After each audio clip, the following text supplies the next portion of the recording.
Assalamualaikum warahmatullahi wabarakatuh.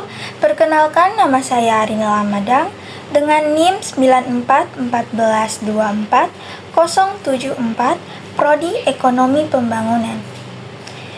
Video ini saya buat untuk memenuhi tugas Ekonomi Keuangan dan Perbankan dengan dosen pengampu Bapak Bobi Rantopayu, SSI ME.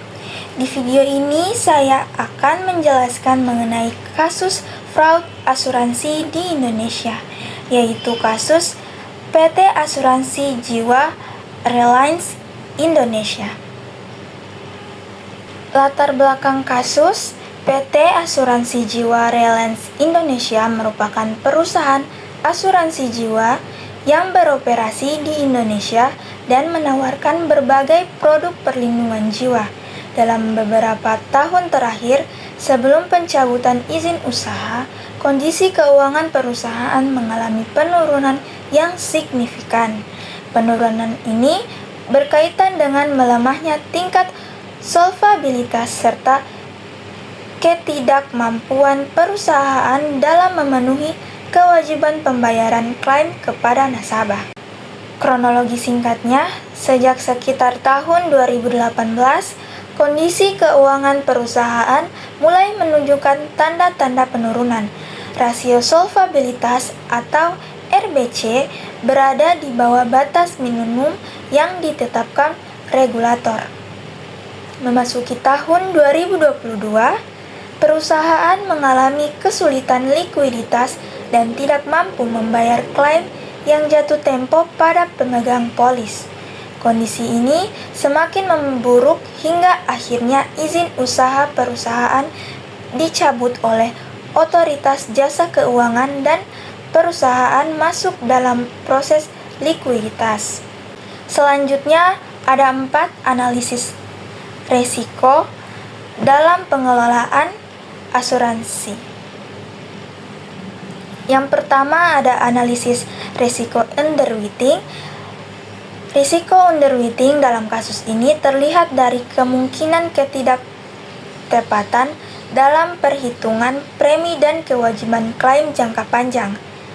Premi yang dihimpun tidak sepenuhnya mampu menutup beban klaim di masa depan. Ketidakseimbangan tersebut menyebabkan tekanan keuangan yang terus meningkat dari waktu ke waktu. Selanjutnya ada analisis risiko likuiditas. Risiko likuiditas menjadi dampak yang paling nyata. Perusahaan tidak memiliki dana yang cukup likuid untuk membayar klaim saat jatuh tempo. Ketika kewajiban harus dibayarkan, sementara dana tidak tersedia dalam bentuk kas atau aset yang mudah dicairkan, maka terjadilah gagal bayar. Yang berikutnya ada analisis risiko investasi. Pengelolaan investasi yang kurang optimal turut memperburuk kondisi perusahaan.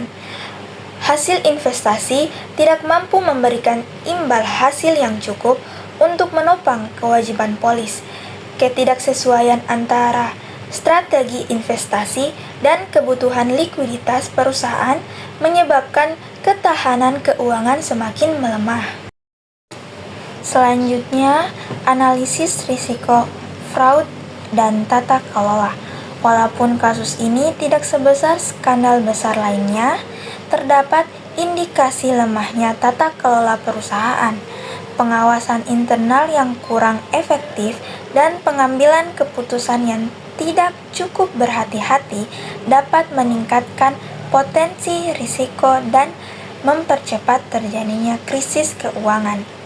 Selanjutnya ada pendapat saya sebagai otoritas. Sebagai regulator, saya akan memperkuat sistem pengawasan sejak dini, terutama ketika rasio solvabilitas mulai menurun.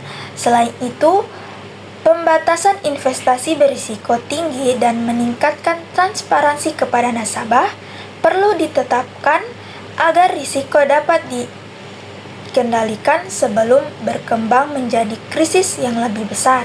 Kesimpulannya, Kasus PT Asuransi Jiwa Reliance Indonesia menunjukkan bahwa kegagalan perusahaan asuransi biasanya merupakan hasil dari kombinasi risiko underwriting, investasi, dan likuiditas yang tidak dikelola dengan baik.